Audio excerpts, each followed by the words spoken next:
when you're fresh out. Most people, they like to go to a halfway house. I mean, let's hope you got family, friends, spouse, somebody that you could go straight to their home and start rebuilding your life from there. That would be the best place to start. But a lot of people don't have that, and then they opt for a halfway house. Now, I've never been to a halfway house, but I've heard, I know some people that have, and I've heard that it's kind of strict. Some people here where I am were in a halfway house first, and then they came here to a transition house. Now, I'm going to show you what a transition house is. For me personally, I had never heard of a transition house for like maybe a month before I applied. It was all new to me. I was like, what is that? And the difference, I just know that it's more lenient than a halfway house. A halfway house, I've heard, is so strict that you cannot even have a cell phone, bro. And I don't know how you operate in life without a smartphone. I don't know if you can't have a cell phone, period, or you just can't have a smartphone that you can get on the internet with and everything, but I need that. Like, I'm on Google looking up stuff like 7 times a day. I need a smartphone for the maps so I could get around, especially a new environment that I'm unfamiliar with. Like, what you mean you can't have a smartphone? That's crazy. I don't even know what else. I think they search you when you come into a halfway house. Like, they want to go through rummaging through your bag and make sure you don't have certain things. I don't think you could have perfume. I don't think you could have anything glass. I don't think you could have bleach to wash your clothes. Like, the rules are just so crazy. So the transition house is definitely way more lenient. There are rules, but they're rules that you can live with. And it's I guess it's a smaller environment also, not as many people. Like, for the house that I'm in, it could hold up to 10 women, but there's never been 10 while I've been here. The most was maybe 7 or 8. Right now there's 5 of us here. There's a curfew. Halfway houses have curfews too. Here, you come and you start off everybody starts off at 6 o'clock, and you work your way up. So if you get employment, then they push you up to 9 o'clock. And if you've been here longer or your employment goes, later, then they push you up to 11 o'clock. Everybody has chores to do. What are some of the other rules? Well, it's also a recovery house. I don't participate in that part of the program because I don't have recovery issues. But for those people that do, they have to partake in meetings 3 times a week, and they have to get those meetings signed off on. So they have these sheets, and so they have to submit those. What else? We have to have, you have to get a mental examination, like a mental assessment from the health department when you first come, just so they can see, do you need therapy? Do you have any psychiatric needs? What else? You have to participate in this. Every Wednesday is our house meeting, and that's like an hour. And right now it's on Zoom because of COVID, like everything else. And pretty much, what else? I can't think of any other rules. We pretty much, main rule, no fighting. I mean, there's been bickering and some arguing, but nobody has gotten into an actual fight. But if you did, that would be automatic dismissal. So now what I'm gonna do is just kind of show you what this halfway house looks like. So you can just get an idea of where I'm at and how I'm living. I'm in DC, and you stay here for up to a year. Well, I've just passed my year mark. I hope to be moving shortly. I'm waiting to come. I don't know about my income yet. I'm waiting to hear in the next week or so about employment opportunities, so I can know how much rent I can commit to, so that I can then, start to look for a place. So hopefully in the next 30 days, I will have some of that solidified. But you have to go through the office. You have to have an interview to be able to get approved to move in. So you fill out the application first, and then you have your interview, and then they tell you yes or no whether they're going to let you move here. And so here, where I'm showing you, that office is not here. It's someplace else. It's off-site. The nonprofit that owns this transition house is called Jubilee House. They own 10 or so properties in the area. Some of them are apartment buildings, and they have this transition house, and they have another building that's for men. That's a men's transition house, and that's in walking distance. For the most part, they keep us separate. The only thing we do together is like a holiday event, like a dinner, and co-ed community Zoom meetings where they have both people from both houses on the Zoom.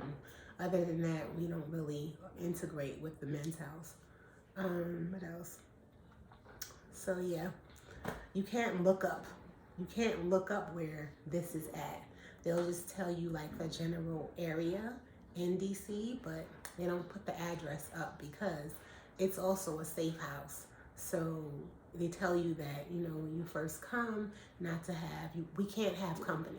They tell you not to have people come and pick you up, meet them at the corner, just because no one should really know the address here, only the residents.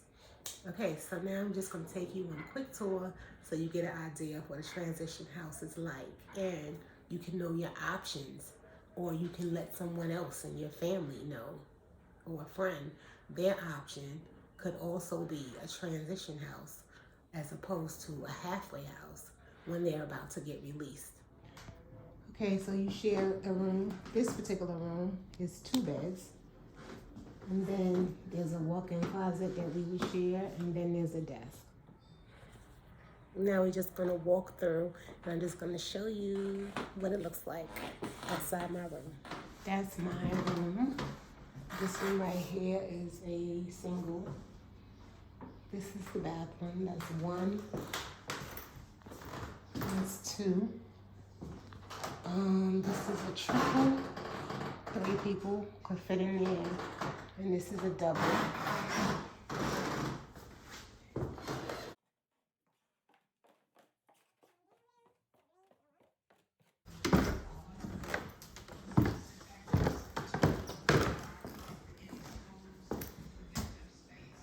We have computers to help you look for a job.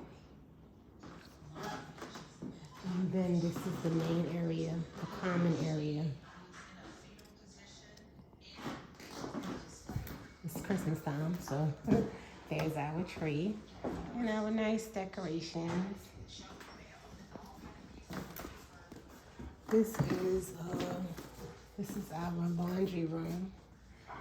And when you first come, they'll help you out. They will give you a laundry card to help you get your laundry done, because they know you're not working. When you first come, they help you out like that. They give you, any other supplies you need. Toiletries, they give you a gift card to go food shopping.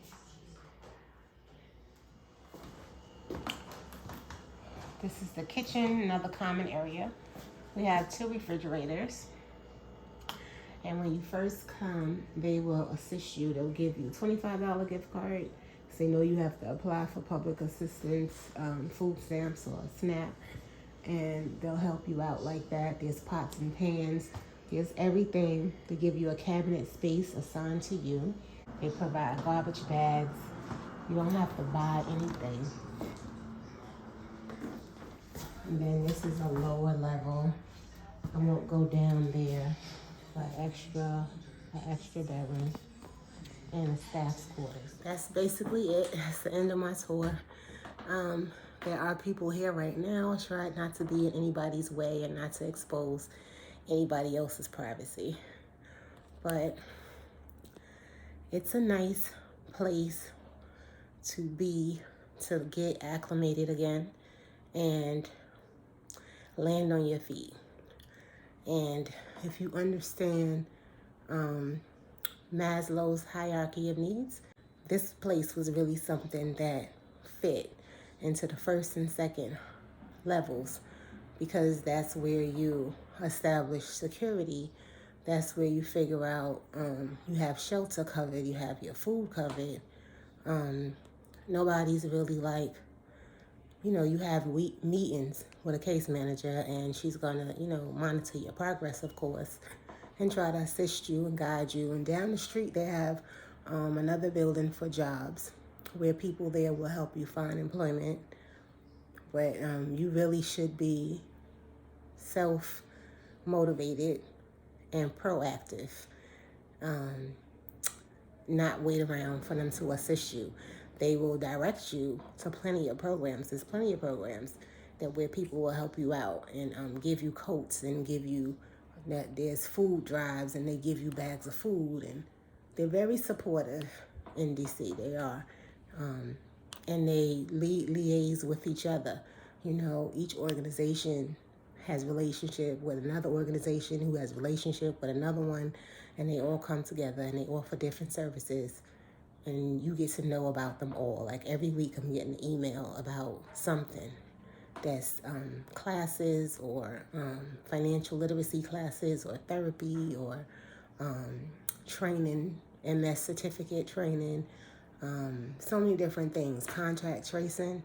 I took the contact tracing course. I have my certificate in that as well. I have, for me, as a person who was homeless, like I was living and sleeping in a car, I was working, but I just could never quite I couldn't get up enough money to get out of that situation, because I was really constantly just spending the money that I was making every day on hotels and on gas and buying food out. Buying food out every day is really expensive. It's so much cheaper to be able to buy food and have some place to cook it than it is to eat out every day. And that's what I was doing. And I was just in a circle. I could never quite get off of level 1 and level 2 of Maslow's hierarchy of needs, because I did not have all my needs met. And if you don't have all your needs met, you can't graduate to the next level. So being here allowed me to do that. It allowed me to just have a stable place to be where I could focus on what I needed to focus on to grow. And for everybody, that's going to be different. But for me, it was employment, it was credit, it was,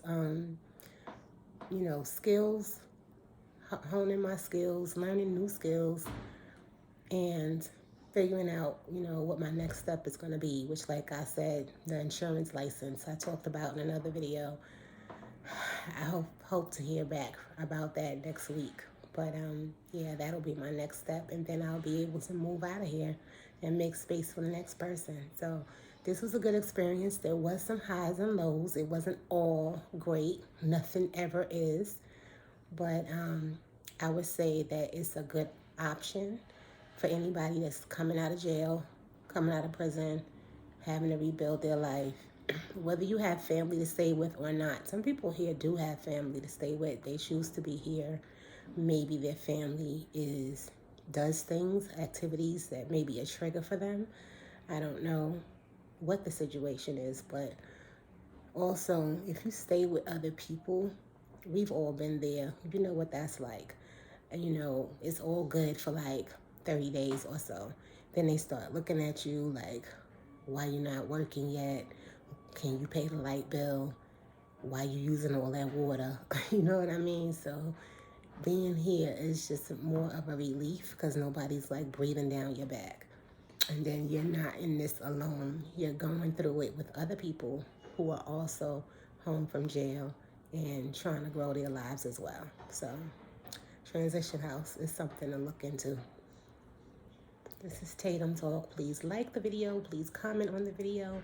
Subscribe, people. Subscribe.